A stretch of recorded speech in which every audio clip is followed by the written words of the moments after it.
we work with stones. Why do we work with stones? Well, stones were the first beings that were here on planet Earth before anything else. This planet is made of stone. And for us, they are record keepers.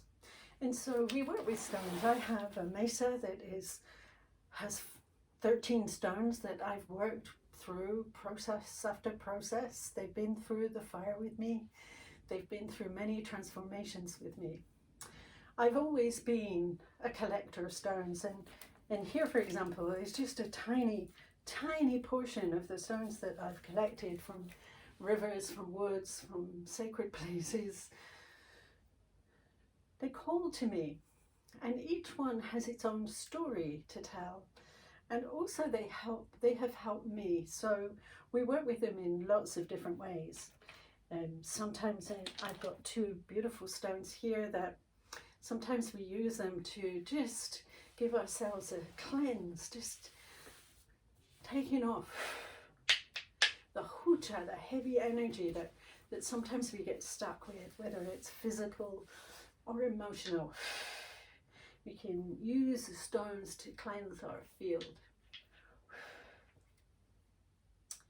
We can also use the stones to give our feelings, to help us to access our feelings. As we blow into the stone, we're beginning to let the stone know our story. Maybe we have some anxiety within us, a knot in the gut. We can give that to the stone.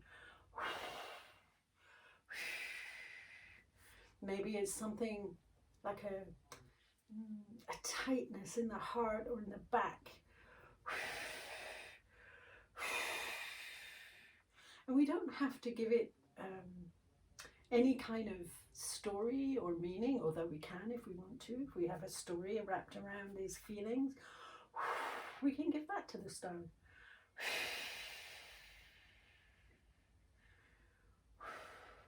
But sometimes it's just a pain or a thought, a painful thought.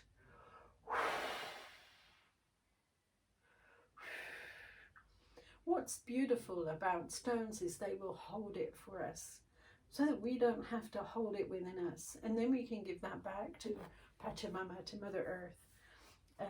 I would give this stone back to the woods, maybe bury it in the woods, or even if I want to keep this stone for another day, I put it in a flower pot and leave it there so that the earth and Pachamama can work on it to remove all the heavy energy that I might be carrying.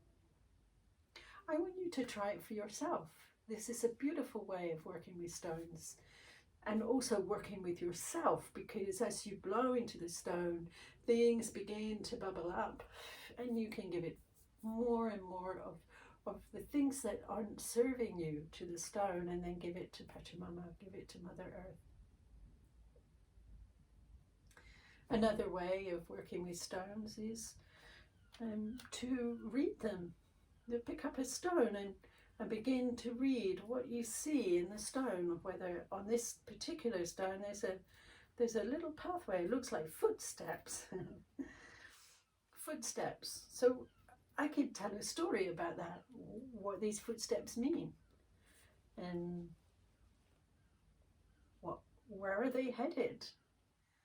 And if I turn it over, maybe I can get a sense of, wow, it's nice and smooth. So maybe where they're headed is from kind of a rough side to something more smooth and even. And as I rub my thumb over this beautiful stone, it feels cool and lovely to my thumb, to my skin. And so this pathway kind of leads around from one side along the edge of here, but the actual place in the center is smooth and beautiful and has a lovely feel to it. So you could start to read stones too. Of course, you're going to read into it perhaps what you want to see, but it's another way of shifting a story from what it was to what it could be.